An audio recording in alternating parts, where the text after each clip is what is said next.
He could drive a car flat out for the whole race and never fade. Schumacher challenges Senna on the inside. Everything was easier for him. And the German is going through. We grew up trying to imitate what Michael was doing. Michael Schumacher takes the lead. His ability to go right out onto the edge was something which he revelled in. That's naughty from Michael. He was like the reference, the guy you needed to beat. Immense speed. He's going faster and faster and faster. We had to raise our game, basically. Michael Schumacher gets his 7th Formula One World Championship. He was the king of the castle. He was the driver that defined that era of Formula One.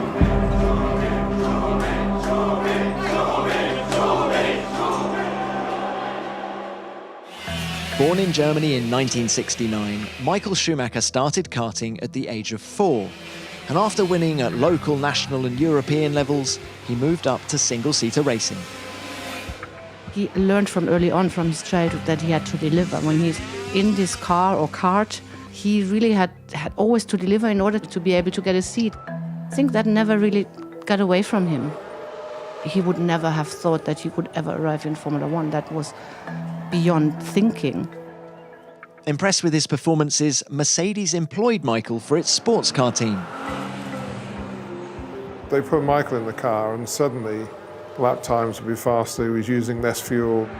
And he was the one who was giving us a hard time, and we were just happy when they used to put the other drivers in the car and give us a breather. He was coming together as the perfect Formula One driver. In fact, Mercedes were helping fund his Formula One introduction. The sensation of Spa has been Germany's 22-year-old Michael Schumacher, who's substituting for Bertrand Gachot in the Jordan Ford team. We gave him a run at Silverstone last week, 30 laps, and during that occasion he did a really good job. AD came to me. I was driving for Ferrari at the time, and he said, I have a German guy, he's fast, but he never drove Formula One. Can you give him some advice? And I said, okay, no problem. We were in a restaurant in Spa, and Michael came to me, he said hello to me. When he left, he didn't ask me anything. I said to him after the first session, Michael, how is it? And he said, it's really good. I said, do you remember the circuit from before? And he said, parts. That was a very strange question. You raced here before? He said, I was here before, yeah. Before Belgium, Schumacher had never driven a Formula One car on a full Grand Prix circuit. He starts 7th on the grid, an incredible achievement. You get one chance to make a first impression, and that first impression in Spa and the Jordan was exceptional, and it got people setting up and taking notice. The car feels really good, and it makes a lot of fun to drive, and also for the time, I'm really happy, yeah. Senna leads, Prost second, Mansell third, Berger fourth. Down to Eau Rouge and the climb, I think that was Michael Schumacher. Dropping back it was. I think we have a problem with something to do with the engine, and I think it's in the clutch department. Bitter disappointment for him after the tremendous achievements of practice.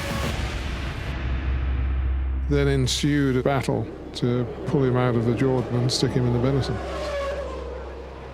He was given a piece of paper which I undertake to sign the contract after this weekend, because we didn't have one there. And he wrote that he accepted. But when I gave it to him and he wanted to see the lawyers and stuff like that, there was one change of word. And the word change was from the contract to a contract. I was very determined to have Michael in the car. I talked with Willy Weber. I tell him, very happy to sign the deal with you, but not agreement with Jordan. And Monday in London, Michael and Willy arrive in my house, and we signed the contract. We did a test, I think, at Silverstone South, and yeah, it stood out a mile. My lawyers have advised me that we have 2 signed legal agreements with Michael Schumacher. We're fighting all night with Bernie. I believe I see Bernie drunk for the first time. Bernie had so many glasses of red wine because he was jumping from my couch to the couch of Jordan. And I tell Michael, you go to sleep. Tomorrow morning you're driving for us. Just not worry. Next day, happen. It works like this. I can't agree with Eddie Jordan. I wouldn't sign a contract which is not good for me. And I got a contract from Benetton which was good for me. He turned up, shiny, super fit, unbelievable speed. And I realised he was going to move the game forward in terms of fitness, strength, and an ability to deliver all day, every corner, every lap.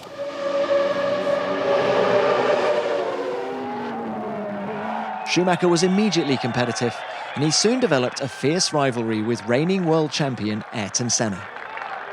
You know, he was in a battle with Ayrton. You know, they were pretty tough competitors. Ayrton, after 10 laps, he started to play a game.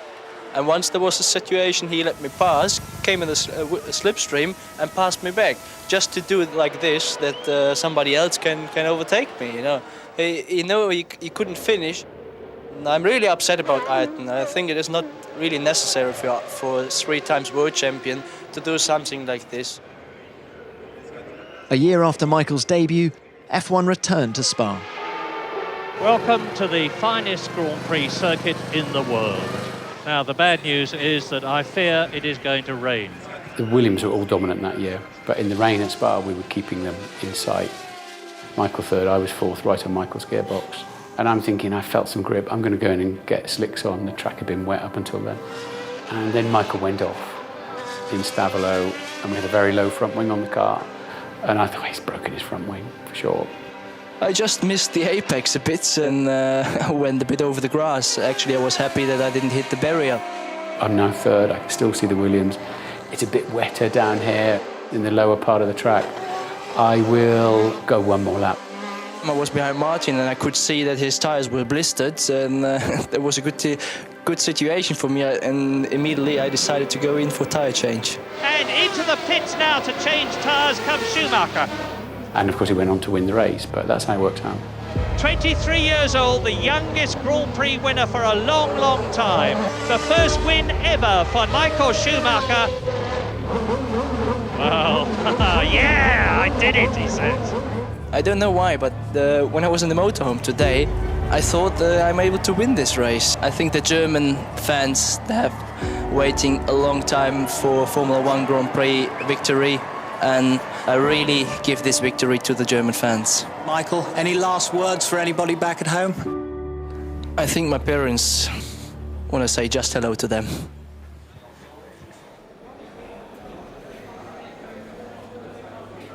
With an improved Benetton at his disposal, Michael took victory in the first 2 races of 1994. And with his great rival Senna now driving for Williams, it looks set to be a classic season. Sadly, at Imola, both Austrian rookie Roland Ratzenberger and Ayrton Senna lost their lives. The 1994 San Marino Grand Prix has been won by Michael Schumacher, but in circumstances that I'm sure he will not be at all happy about. Never really spoke about it, but I know it affected him deeply. He was hit emotionally by it for quite a while. Just win the race, but I can't feel satisfied, can't feel happy. The only thing I can say about this is hope we learn from this. I think there is a lot to learn from, and we have to use this. And things like this, they shouldn't happen without taking the experience from it. It's the only thing I want to say and I can say. But it must, as a racing driver, remind you of your mortality, and especially your family, and that was, you know, a pretty black period for Formula 1. And Schumacher wins! Schumacher dominated the rest of the year, but a series of mid-season incidents for Michael and the Benetton team meant he entered the final round just 1 point ahead of Damon Hill. You know, Michael's a racing driver, and he came from karting, and people race aggressively in those formulas, and no one had ever said to me before we went into that race, if you try to pass him, he'll probably take you off. And that looks, Schumacher's off. Schumacher's lost time. Yeah. Hill goes by. Oh, out goes Schumacher. The German is out of the Australian Grand Prix, and Damon Hill only has to keep going to be world champion. I wasn't prepared for what happened. I never expected him to close the door on me. But in his position, what would I have done? I don't know. Damon Hill retires from the Australian Grand Prix, and the 1994 World Championship has been won by Michael Schumacher. I couldn't understand, if you were that talented and that brilliant, why you'd want any extra help. Now, these guys at the front, they try and get every advantage they can, and sometimes they overstep the mark. It was a very great battle between me and Damon. It has been a great rival. But nevertheless, the feeling about the championship, winning the championship, it's a dream. He was uncompromising and also risk-taking. I think that was just his approach to motor racing. In his moment of glory, Schumacher paid tribute to Senna. For me, it was always clear that I'm not going to win the championship, and it's Ayrton who is going to win the championship, and I'd like to take this championship and give it to him.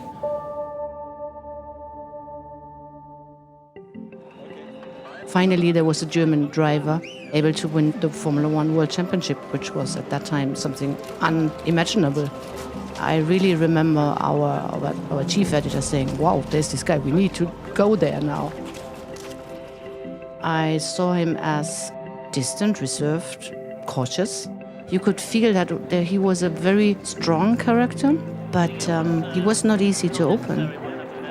He wanted to be a person public, the racing driver, and then there was a very strong feeling for privacy. Michael understood, I think, quite early on that he really needed to divide these two lives. And he did it very consequently, like everything he did. Family, they live it, they're part of it, and they live the ups and they live the downs and they live the emotions. Me and Michael has a very close family, and they lived, Corinna lived the ups and downs. She went through the whole thing. They were such a perfect couple, and when he went home and the kids were coming, it was, Formula One was far away. Schumacher's victories continued in 1995 as the rivalry with Damon Hill intensified. Oh, what's happened? Damon's lost it, has he? It's Schumacher. They're both off, they're both out. Schumacher waves his hand in disgust. Now there's going to be a big argument about that. In Hockenheim, he was already the star. All stadium was for him. That never happened before. Damon Hill out of the race, and Michael Schumacher takes the lead. The championship is fantastic, but to win a race in front of your home crowd, it's something unbelievable, and I'm going to enjoy this for a long time.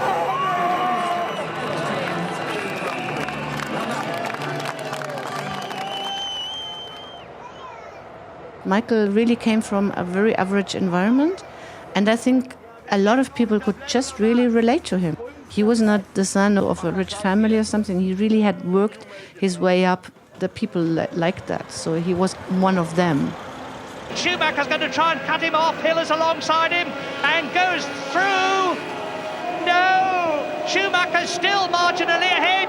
Pushes Damon Hill sideways, retaining his line. I must say I'm not satisfied with being driven into. I didn't think that was acceptable. Schumacher, they both go off! Amazing! It's not the first time, it's the second time now. I'm in front of Damon, and he took away the possibility for me to extend the lead towards him, which I'm not very happy with. Sport at that level is also a lot of mind games and stuff, so he obviously wanted to come across as confident and strong and athletic. He'd go out in first practice, light fuel, fresh tyres, once the track had cleaned up a little bit, and blitz a lap that he knew would just distract everyone for the rest of the day. That competition with the other drivers was what he lived for. Going fast and working out ways to beat people. Michael was a machine. He won in Brazil, in Spain, in Monaco, in France, in Germany, in Belgium, at the Nürburgring, and now here in Japan. Michael Schumacher is the world champion of 1995 He is a very, very difficult, in some ways near impossible man to beat. This championship, a great part of it comes from the team. It's unbelievable the way they have handled this season. It's a beautiful feeling. You need to have some time to really celebrate this.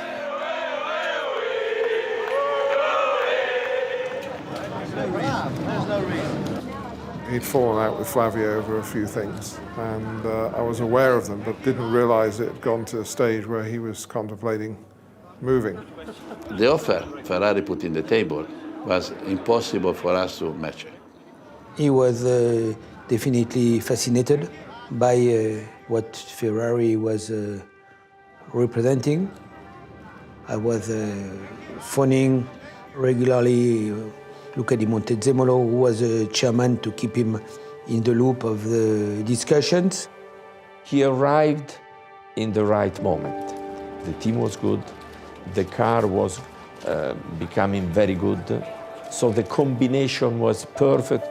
He was crucial to add something thanks to his capability, performance, and speed. He had expectation, but he knew it was not going to be easy, but he liked the challenge. But probably it was tougher than what he thought. And people thought Michael is arriving, so they should win. The expectation is not to go for the championship right now. Sure, if we have a possibility, we will use it, but I think it's rather a dream than realistic. When it was first day in, you know, he thought that his very, let me put it this way, in a very positive way, a German approach was the right way to relate with the team.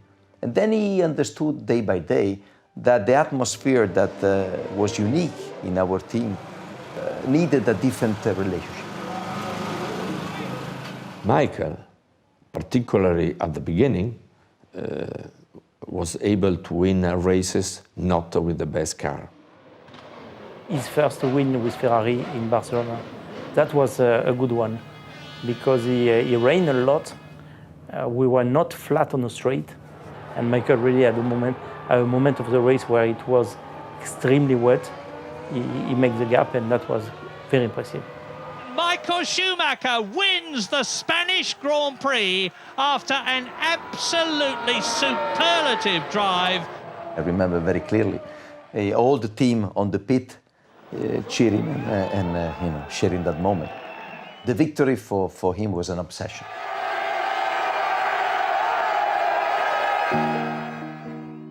He was a very normal guy away from racing. He had his dogs, he had his family, he did normal things. He used to love fancy dress parties. You know, whenever we went to his house, you know, for a birthday or an anniversary, it was always fancy dress. He loved getting dressed up. Some rare old costumes as well.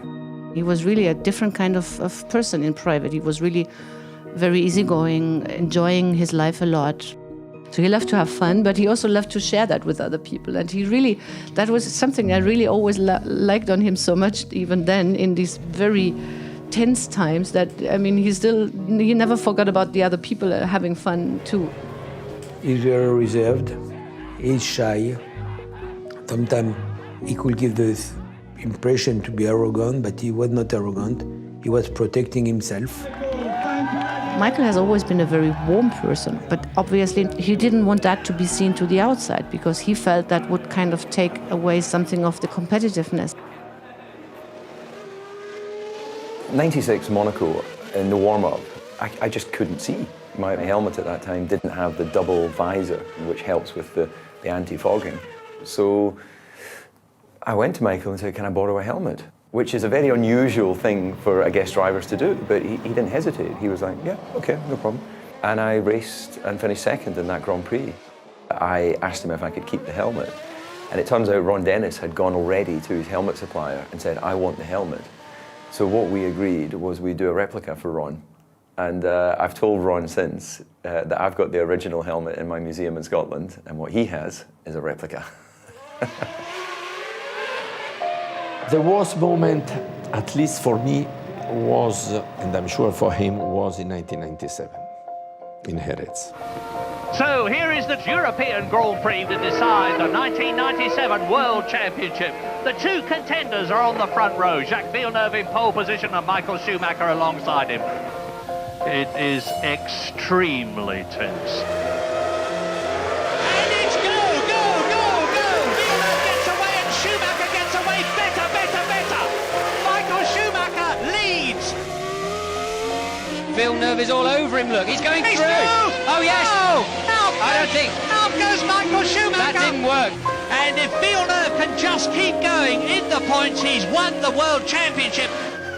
When you're so keen to try to win, when you have this responsibility to win because you have behind so many persons, sometimes you can even go too far. You know, he came back to the pits convinced that Jack had hit him. And I showed him the footage and he was white-faced because he didn't realise that he'd driven into Jack. He was convinced Jack had driven into him. Michael was very, very down. This was a very difficult moment of his career and of his life. But you know, Michael is a fighter. I think Michael's ability often shone in the wet. You know, he was stunning in the wet. That day he was on a different level to anyone else. He was doing okay, he managed to get himself into the lead, looked like he was going to be comfortably winning that race. Coulthard's struggling around his McLaren, just not happy at all in these conditions for whatever reason. And Oh, God! Michael Schumacher hits David Coulthard and is out. I should not have lifted on the racing line because clearly he couldn't see me. But at the moment, when I was told he was lapping me, I just wanted to let the leader go. It was a very frustrating moment and he reacted in a very emotional way. I tried to grab him. I was the first to go there. What is he up to? He's storming down the pit lane, presumably to go. Look at him, look at him. I knew he was angry. You know, his neck was red and his eyes were out in stalks, and obviously the team kept us apart. When there are moments of high pressure, we are all human. You know, we met the week later in Monza. We sat in Bernie's bus and I said, Michael, look, surely you have to accept some responsibility because you're the one that ran into me. I didn't reverse into you. And he went, no, I don't see it that way. And I said, well, surely you're wrong sometimes. And he went, not that I remember. Schumacher lost the 1998 championship to Mika Häkkinen at the final round in Japan, but his battle with the Finnish driver resumed in 1999. When I was racing against Michael, I knew that it doesn't matter what kind of car Michael will have, he will definitely attack. He was always flat out, always pushing the car to maximum. 99, in my opinion, Michael would have won the World Championship of the cruise. That's Schumacher, isn't it? He broke his leg and took him out of the championship, but in my view, we had the car and the team at that stage to win. He could have been very negative to the team because it was a problem of the team, a problem of brake. He never ever complained against the team. When he came back, Malaysia and blitzed everyone. It was just frustrating years. I think that the big thing was the ability of Jean Todt, of our president, of the people who were really much closer to him in a smaller circle to keep him focused for the future.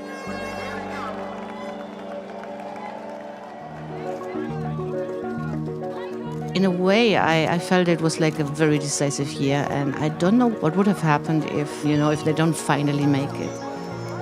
It's not about the third World Championship, it's more about being in Ferrari and doing it together with Ferrari. That means a lot. They haven't done it for 20 years. We have been twice very close, and there's a lot of reasons where it would make it a very special championship. He had in his mind one objective, to be world champion. He was incredibly hardworking in that year. He really put in everything. Pressure was extremely high, and you could feel that right away. In that moment, I was seriously upset He is close enough, Murray. He has got the slipstream. We know he's got 10 kilometres an hour extra, but Michael Schumacher very firmly closing the door, leaving Häkkinen nowhere to go at all. I did explain to him, you know, and I often use my hands to explain something. You know, he just looked at me and said, God, you know, this is racing. There's no point to try to follow him and then try to overtake him into the straight, because obviously he's not going to give me a room. It's correct? Yeah, I make it so. Yes, we want to win. Yes, we want to win a world championship. But you have to always remember what can happen if you do something too extreme. And that, when you're pushing somebody in a cross in 320, that is too extreme. I don't accept that is racing. That is bitter naughty behavior, you know.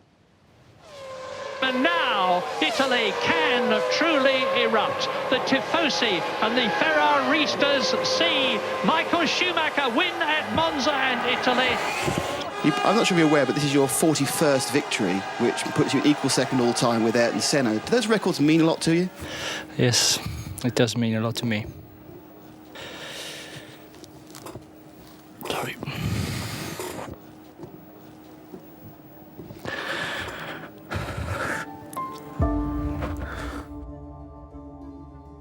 People don't recognize what happened in the background a lot, what Michael did. He did a lot of safety for Formula One. He was always looking for improving the cars and the racetracks to be safer. He also worked closely on the Grand Prix Drivers Association. He was one of the directors. He was safety conscious. He was very much with the drivers in the quest to communicate with the FIA and to have an open dialogue and to try and improve things. In those moments, he could put to one side his sort of ruthless desire to win for the greater good of the sport. Finally, Suzuka 2000, Michael was crowned.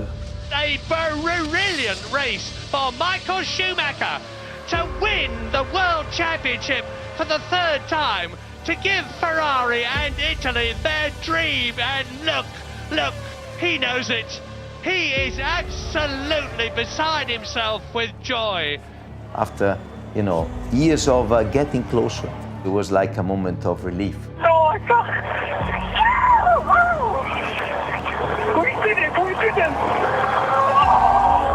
remember climbing the stairs to go to the podium with Michael, telling him our professional life will never be the same. It's simply great. I mean, imagine what is going on right now in Italy. That must be simply amazing. It was the start of a quite amazing, successful period. 2001 saw the arrival of a brash new challenger. Schumacher leads into the first corner. Great start by Montoya as well. I mean, I just came 2 years of Cardiff doing restarts and being really good in restarts. I mean, the minimum thing I can do is pass him. And so I just went for it. The thing is, I never looked at Michael like you guys did, I guess. You know what I mean? For me, it was a rival. I mean, he was in the best car, and sometimes the Williams was a car that could fight, and beat him. And when that occasion came, you needed to rise for the occasion. It was tough to rattle his cage, but it was fun when you could.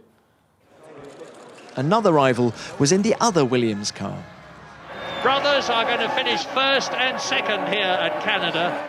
I guess our mum and dad will be very proud of us.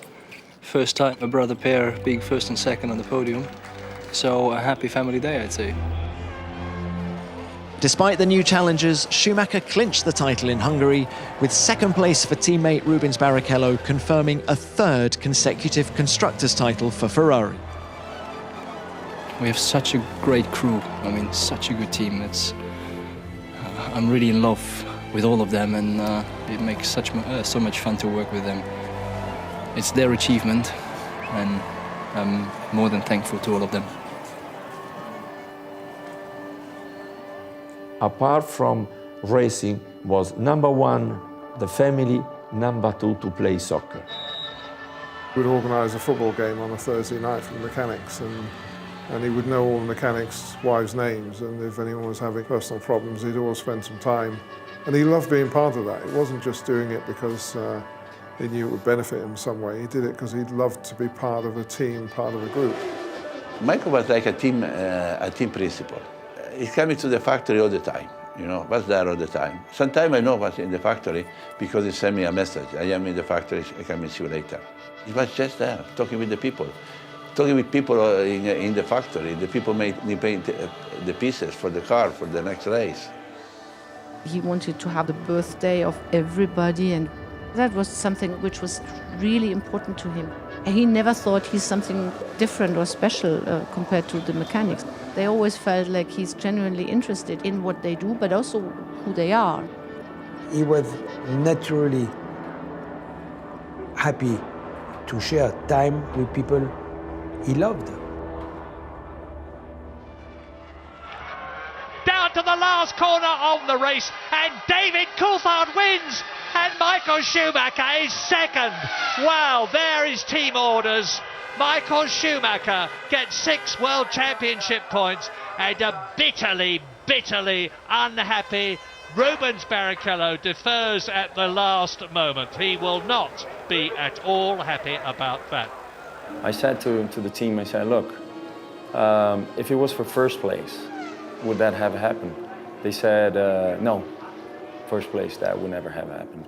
And that was my main point in 2002. The last corner, and Barrichello, is he going to win, or is he going to allow Michael Schumacher to take the victory? That is a disgrace. That is a disgrace. Oh, I am so disappointed. Michael Schumacher is the race winner. He never had a #1 contract, but I mean, over the course of the season, he became naturally #1 because he had more points. I think it's a team decision. I just signed a 2-year contract with them, and I thought I should have respect. Last year, I sort of was involved in the situation because I felt the championship was much more tighter than it was this year. This year, suddenly, they told me that he would move over, and yeah, I mean, I'm not very pleased about it either. The team's ambitions is to win the championship, and you have to secure this because you never know what is going to happen in the next races. This is a very magical moment. Michael Schumacher wins his 61st Grand Prix, and he's a 5 times World Formula One champion. This is history. I'll be honest, I was moved when I saw him equaling Fangio's record, and he was actually in tears. And I remember thinking, God, you were putting yourself under a lot of pressure here. You know, he looked like he'd really put himself through the mill to get these results. But I think becoming the best to him was a life's mission, and I think he can say he achieved it. Michael Schumacher is coming through to take his first win of the 2003 Formula One season. Michael's mother sadly passed away last night, representing Ferrari, Jean-Ton. Jean, an emotional day for Ferrari, a great win for Michael. Perhaps you could try to put into words for us what Michael has gone through. I mean, it was very difficult for him today, and he did the job because he felt he wanted to do the job, and he just did one fantastic work for the team. And I think on top of what he is as a driver, I think it is important he shows what he is as a man, and it's maybe the most important today. We have to separate the human side to the professional side we have, but it's kind of a tough one today. It's good that he has won the race just to, at least give him a little bit of a good feeling inside, because he's going through a difficult period. These famous periods where, with the strategy we had, I think some racers say, right, Michael, we'll go nail it now. And he'd be doing qualifying laps, 15 laps. And other drivers couldn't do that. It means mind, it means concentrations, it means capability to be very strong to maintain this very high level. He just raised the bar of what a Formula One driver should do. Michael was always able to understand the race. He was able to explain how to develop the performance in each and every single frame of the lap. Behind the Michael victory, there is the work that Michael has done with the team. Michael very keen to look at the work of the mechanics, at the details of the cars, so drivers very close to the car, to the team. Other drivers, they didn't have such a clear picture how to get the car in absolute optimum performance. Michael had more knowledge, he has more determination through the team, work on details. And there was problems with the car, pushed the teams to find a solution. Sometimes we start 2, 3 o'clock in the morning, everybody was working. And this is not for the money, the people was working because want to give the best car to Michael, because we know if Michael had the best car, we win the race. You know, he rallied his team around him and made them believe that he would take the car to the absolute limit of its performance. Michael has a natural leadership. It's not something you learn, it's natural. It's in him. This historic moment when Michael Schumacher became the first 6-time World Formula One champion. Without a shadow of a doubt, it's the greatest achievement in the history of Formula One racing. Corinna, congratulations. I'm very, very happy. So what can I say? 6 times, never did it, so...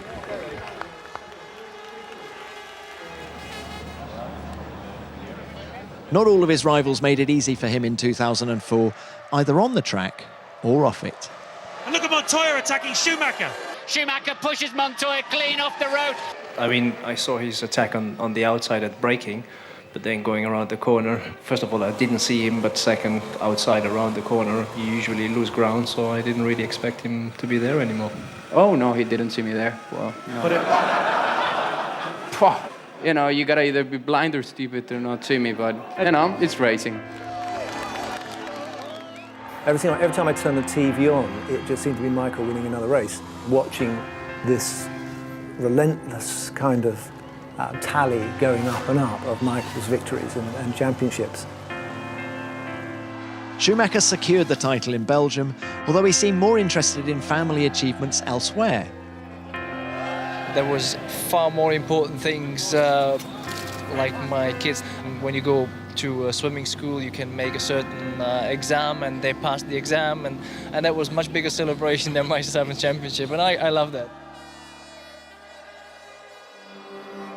Drivers of our generation, we grew up trying to imitate what Michael was doing.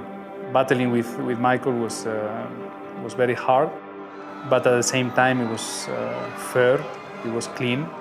I remember Imola 2005, I kept him behind for 23 laps and he was clearly faster, but Imola was tight circuit and it was not possible to overtake, so let's say that I won that battle. He was extremely happy for me. He was congratulating the team. He was happy, you know. He was, even if he was not winning that particular battle, he was still, you know, generous in terms of congratulating the others.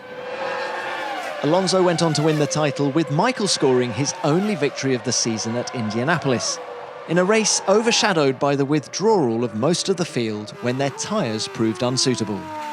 Bit of a strange Grand Prix. Not the right way to win my first one this year, but one of these out of 84 is not a big disaster anyway.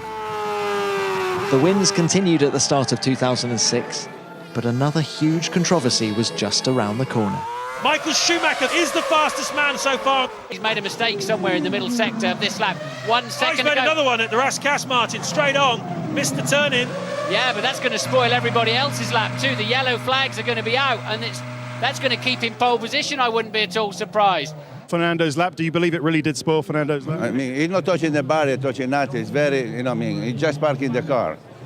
Yeah, I think so. It's not very nice to do that kind of things because it's quite obvious that nothing was wrong and he just wanted to stop and get the yellow flags from there. Cheapest, dirtiest thing I've ever seen in Formula One. I think he's underestimated our general intelligence by trying to claim that he made a driving mistake. I mean, give me a break. Would Michael do something like that deliberately? Not the Michael I know. Watch the video and you see that I pushed hard, locked up, started sliding and run out of road, which is the consequence here in Monte Carlo. He had a few times, very few times where we have seen that the level of pressure was higher than he had different behaviors. But that's human. Some of his moves, of course, weren't from the rule book. You know, if you read the rule book, it says, you know, now you do something wrong. So he was definitely on a limit a few times. Without those little flaws, we wouldn't have had the Michael competing that we all witnessed and we saw. He was, you know, uncompromising. I believe it's somehow written when and how you're going to die, in my view. And if you do things within your limits, and specifically said within your limits, not above, then I feel you can do what you like.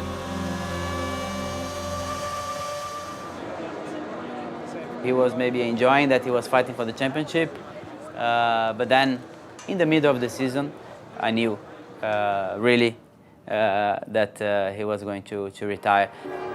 It's now official, apparently. A press release is going out as we speak. Schumacher is retiring from Formula One. At the end of this year, I've decided together with the team that I'm going to retire from racing. I should thank my family, who at all time supported at what I was doing, and without their support, without their strengths to survive in this business and this sport and to perform, I think it would have been impossible, and I can't be thankful enough. I think maybe he took a bigger weight from his shoulder, and definitely he was softer and more free. You could feel that he was lighter, you know.